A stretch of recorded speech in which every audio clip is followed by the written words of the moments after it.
Batch में हमारी classes लगभग 2 बजे तक रहती थी। उसके बाद में हम लोग घर जाते थे, फिर लगभग 4 बजे तक फ्री होकर के वापस पढ़ने बैठते थे। तो सेल्फ स्टडी के 4 से 5 घंटे निकालने की कोशिश रहती थी।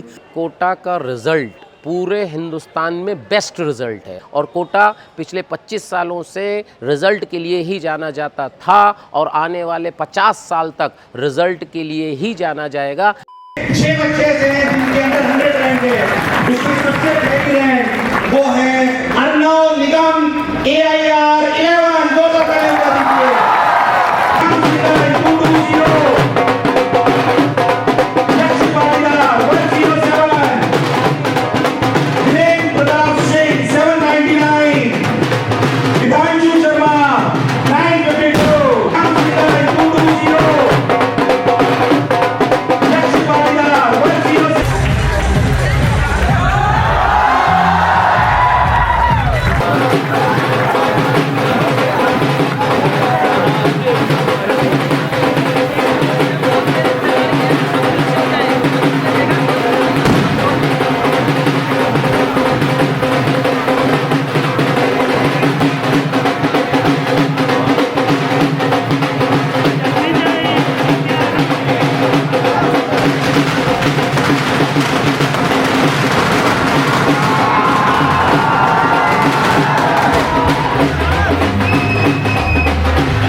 मेरा नाम विनीत पांडे है और मैं जनरल कैटेगरी में हूँ। मेरी रैंक 101 आई है जे एडवांस 2025 में। मेरा डेली रूटीन ये था कि मैं सुबह कोशिश करता था 6 से 7 बजे के बीच में उठ जाऊँ और फिर तैयार होकर फिर क्लास करूँ। मेरी कोई अगर मॉर्निंग क्लास है तो मैं इस समय क्लास करता था। मैं कोशिश करता था हर दिन 7 से कम से कम 8 घंटे हर दिन पढ़ाई करूँ। अगर नहीं हो पाता तो कम से कम 7 घंटे ट्राई करता था और अगर ज़्यादा से ज़्यादा 10 घंटे 12 घंटे भी किए मैंने, अगर टाइम मिल जाता था तो। कोशिश करता था कि सारे के सारे जितने भी होमवर्क है वो कंप्लीट हो जाए और कम से कम बैकलॉग है। बैकलॉग को मैनेज करना का भी कुछ तरीके थे, वो मैं फॉलो करता था। मेरे को मेरी कोचिंग से बहुत अच्छा सपोर्ट, मेरे यहाँ के टीचर्स काफ़ी अच्छे हैं। कोटा में मैं लगभग दो साल रहा हूँ और माहौल यहाँ पे ठीक है। यहाँ पे जहाँ देखो वहाँ स्टूडेंट्स ही रहते, तो हमेशा लगा रहता है कि और माहौल या खासकर कोचिंग के अंदर काफ़ी पॉजिटिव रहता है। तो एक दिमाग में रहता है कि जिस गोल के लिए हम यहाँ आए उसके लिए मेहनत करते रहूँ। नेक्स्ट ईयर आने वाले बच्चों को मैं ये मैसेज दूंगा कि जो आपके टीचर बोलते हैं वही फॉलो करना है। सिर्फ बाकी किसी दूसरे बच्चे को क्या बोल रहे हैं उसकी नहीं सुनना है, बल्कि जो टीचर आपके हिसाब से आपको जो रिव्यू दे रहे हैं उसको फॉलो करना है और उसी में आगे बढ़ते रहना है। क्योंकि टीचर कभी भी आपका बुरा नहीं चाहेंगे, आप में से आपको फ़ायदा के लिए बोलते हैं। डेली रूटीन ये था कि सुबह उठना है, क्लासेस लेनी है, जो वर्क दिया है वो होमवर्क कंप्लीट करना है और जब तक टास्क कंप्लीट ना हो उससे पहले सोना नहीं है। मेरा नाम आदित्य चौधरी है। मेरी AIR 1271 आई है। मैं यहाँ के मॉर्निंग बैच में था। मॉर्निंग बैच में हमारी क्लासेस लगभग 2 बजे तक रहती थी। उसके बाद में हम लोग घर जाते थे, फिर लगभग 4 बजे तक फ्री होकर के वापस पढ़ने बैठते थे। तो सेल्फ स्टडी के 4 से 5 घंटे डेली निकालने की कोशिश रहती थी। अपने सारे होमवर्क मैं कंप्लीट करता था और जो भी पेपर होते थे कोशिश करता था कि उसे मिस ना करूं, उसका जो एनालिसिस अच्छे से कर लूं। हमारी सुबह क्लासेस चलती थी। सुबह क्लासेस होने के बाद लंच के बाद हम अपना मतलब जो काम दिया जाता था वो करते थे कंप्लीट। फिर सेल्फ स्टडी में ही और पढ़ाई के साथ साथ खेलना भी इम्पोर्टेंट है, तो हम 1 घंटा खेलते थे। ऐसे रूटीन था हमारा। My name is Himanshu, CRL 2325 and category rank 413। मेरा मतलब टाइम पढ़ने का टाइम फिक्स नहीं रहता था, जब टाइम मिलता था तो मैं पढ़ लेता था। बस ये मेक श्योर करता था कि जो होमवर्क मिला है वो मैं पूरा कर लूँ। मेरा नाम गर्वित गोयल है। मेरी ऑल इंडिया रैंक 1851 है। मेरा डेली रूटीन में ऐसा कुछ खास नहीं था। मैं सुबह मतलब जगता था, थोड़ा मतलब फ्रेशन अप हो जाता, फिर पढ़ने लग जाता था।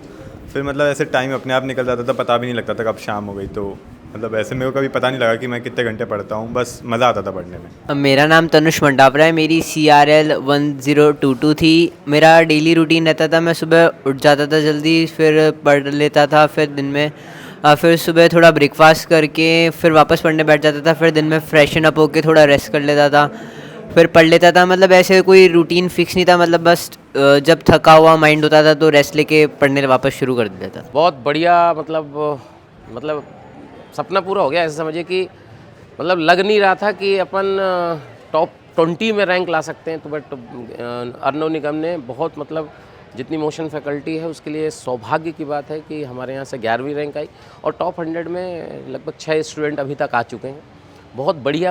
हम लोग मोशन का हमेशा ध्येय रहता है कि भाई टॉपर्स पे तो देखिए ध्यान देना ही पड़ता है, लेकिन हमारा ध्येय सिंपल सा रहता है कि मैक्सिमम बच्चे IIT में पहुंचाएं, क्योंकि मैं हमेशा बोलता हूं कि टॉपर्स को पढ़ाने में टीचर्स का रोल 30% है, लेकिन एवरेज स्टूडेंट को IIT में पहुंचाने का रोल 70% है।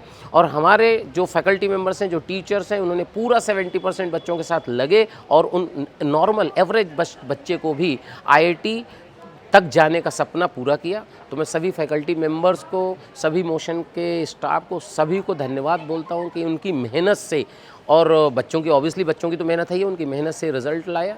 और बच्चों के पेरेंट्स को बहुत बहुत बधाइयाँ, क्योंकि बिना पेरेंट्स के सपोर्ट के रिज़ल्ट लाना मुश्किल है। इसलिए बच्चों को, उनके पेरेंट्स को शानदार रैंक लाने के लिए और IIT में जाने के लिए बहुत बहुत बधाई है। मोस्टली बच्चे कोटा से या तो फिर हमारे IA क्लब में जो हमारे स्टार बैच में जो ऑनलाइन क्लासेस चलती उनसे थे, सारे क्लासरूम स्टूडेंट। देखिए, कोटा का रिज़ल्ट पूरे हिंदुस्तान में बेस्ट रिज़ल्ट है। और मैं आपको बता दूं, ये जो मीडिया निगेटिविटी फैला कर कोटा को बदनाम कर रही है, कोटा में ये हो रहा है, कोटा में ये हो रहा है, कोटा का एक बार रिज़ल्ट तो देखो। जितनी सीटें IIT में हैं उसका 50 से 60% केवल एक शहर से हैं। पूरे IIT में जितने बच्चे जा रहे हैं उसका 50 to 60% केवल एक शहर से IIT में जा रहे हैं। इससे बड़ी सौभाग्य की बात कोटा के लिए नहीं होगी। और कोटा पिछले 25 सालों से रिज़ल्ट के लिए ही जाना जाता था और आने वाले 50 साल तक रिज़ल्ट के लिए ही जाना जाएगा। आप कितनी मीडिया वाले कितनी निगेटिविटी फैला लें, लेकिन कोटा जो है, कोटा शहर का